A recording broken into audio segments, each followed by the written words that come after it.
दोस्तों, जैसा कि हम लोग अभी तक डिस्कशन करते आए हैं, न्यूटन के नियमों से हमने स्टार्ट किया था। निर्देश फ्रेम पर हमने बात की थी लास्ट वीडियो में, और निर्देश फ्रेम को मैं बताया था कि वह फ्रेम जो कि किसी वस्तु की गति या स्थिति बताते हैं जिसके सापेक्ष हम, उसे हम निर्देश फ्रेम कहते हैं। उसके बाद हमने जड़त्वीय तथा अजड़त्वीय, मतलब जो न्यूटन के नियमों को पालन करते हैं जड़त्वीय फ्रेम कहलाते हैं, जो न्यूटन के नियमों का पालन नहीं करते हैं अजड़त्वीय फ्रेम कहलाते हैं। फिर हमने कहा गैलीलियन रूपांतरण, तो वह रूपांतरण जो कि किन्हीं दो फ्रेमों के मध्य में एक संबंध स्थापित करता है, ऐसे समीकरणों को हम लोग गैलीलियन रूपांतरण समीकरण कहते हैं। और आज के वीडियो में हम लोग संरक्षी बल तथा असंरक्षी बल पर डिस्कशन करने वाले हैं। तो संरक्षी बल वह बल होते हैं जिनमें किया गया कार्य संरक्षित होता है, अर्थात किया गया कार्य पूर्ण चक्र में किया गया कार्य क्या होगा, शून्य होता है। तो सबसे पहले इसी प्रक्रम में बात करते हैं हम लोग कि किया गया कार्य कण की प्रथम व अंतिम अवस्था पर निर्भर करता है। किया गया कार्य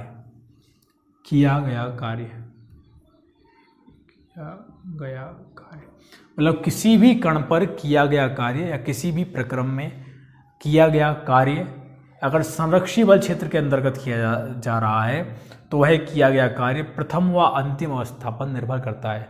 संरक्षी बल क्षेत्र में किया गया कार्य, संरक्षी बल क्षेत्र में किया गया कार्य कण की प्रथम व अंतिम अवस्था पर निर्भर करता है।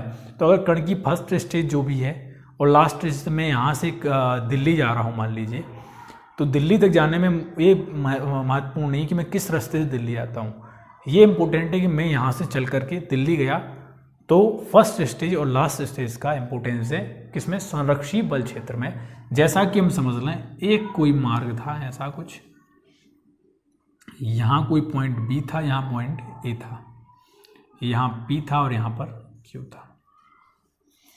इस मार्ग में मान लीजिए एक कण है, उस कण को ए से लेकर के बी तक ले जाना है मुझे पहले तो ए से अगर मैं बी तक ले जाऊंगा तो किया गया कार्य कहाँ से, W1 से 2 तक किया गया कार्य कितना होगा, कहाँ ले जा रहे हैं, ए से बी तक, 1 से 2 मतलब ए से बी तक ले जाओ इस कार्य को, ठीक है। अवस्था 1 से अवस्था 2 तक ले जाने में का किया गया कार्य कितना होता है, F.dr होता है। उसी तरह से अगर मैं ए से बी तक ले जा रहा हूँ, पर यहाँ पर मेरे पास मार्ग 2 है ए से बी तक जाने के लिए भी। एक मार्ग तो कहता है कि ए पी बी होकर जा सकते हैं सर आप, और दूसरा मार्ग मुझसे कहता है कि ए क्यू बी होकर के जा सकते हैं आप। तो मैंने ये बेसिक आपको बात समझा दी थी। अब मैं मान लीजिए ए पी बी से गया एक बार, और एक बार कहाँ गया, ए क्यू बी से होकर गया, 2 रास्तों से जा रहा हूँ। तो ए गया तो लास्ट में बी पर F.dr और ए बी F.dr। मान लीजिए मैं इस पहले वाले मार्ग से यहां पर गया, ए पी वी से मैं वहां पर गया, तो जब मैं उसको ए पी वी से वहां पर पहुंच जाऊंगा तब मुझे लौटना है। मान लीजिए मैंने कहा नहीं मुझे पूर्ण चक्रीय गति करनी है, मैंने कहा मैं इधर से लौटूंगा। अब तो चक्रीय गति करनी थी मुझे तो, कि मैं यहाँ से यहाँ तक तो घूम के पहुँच गया बी तक। अब मैंने कहा नहीं, बी से मैं क्यू बी के रास्ते जाऊँगा। तो अगर मैं ए क्यू बी वाले रास्ते जाऊँगा, W बराबर बी क्यू ए रास्ता चलूँगा, मैं कहाँ चलूँगा, बी क्यू ए रास्ते होकर के मुझे अब लौटना पड़ेगा। तो मैं इस रास्ते लौट रहा हूँ, तो मुझे पता है बी से लेकर के ए तक F.dr हो जाएगा, ठीक है। यहाँ ए से बी जा रहे थे, अब कहाँ चले, बी से ए चले। अगर मैं इसको मैं उल्टा लिखना चाहूँ इसको, तो मुझे क्या करना पड़ेगा, अगर मैं ए बी के स्तर पे इसको लिखना चाहूँ F.dr को, तो क्या हो जाएगा, माइनस का हो जाएगा। इतना सा फर्क आएगा, ए क्यू बी और बी क्यू ए में केवल माइनस का फर्क आएगा। मतलब ये हुआ कि अगर मैं इन दोनों कार्यों को जोड़ दूँ, ए से लेकर के बी तक है, ए से लेकर के बी तक है, भाई ए से लेकर बी में पी के रास्ते गया और बी से लेकर ए तक मैं क्यू रास्ते से लौट आया, और दोनों में जो कार्य किया गया वो F.dr ए बी और F.dr माइनस ए बी था। अगर मैं दोनों कार्यों को जोड़ दूं, W A P B plus W B Q A बराबर कितना हो जाएगा, 0 हो जाएगा। मतलब एक चक्रीय प्रक्रम हो गया, उसमें किया गया कार्य कितना होता है, संरक्षी बल क्षेत्र के अंदर कार्य करेंगे तो किया गया कार्य 0 आता है। या हम चाहें इसका पूरे संपूर्ण का रेखीय समाकल कर दें, एफ डॉट डी आर बराबर कितना मिलता है, 0 मिलता है। कर्ल एफ बराबर भी कितना आता है, 0 आता है। कर्ल एफ पर भी आगे हम लोग डिस्कशन करेंगे। तो इस तरह से संरक्षी बल क्षेत्र की हमें एक बात समझ में आ गई कि किसी भी संरक्षी बल क्षेत्र हम कोई कार्य करेंगे तो वह कण की प्रथम व अंतिम अवस्था पर निर्भर करता है, फर्स्ट और लास्ट स्टेज पर डिपेंडेंट होता है। दूसरी बात यह है कि संरक्षी बल क्षेत्र में ऊर्जा, गतिज ऊर्जा तथा स्थितिज ऊर्जा का योग सदैव नियत रहता है, इसमें परिवर्तन नहीं होता है। तो संरक्षी बल क्षेत्र हो गया।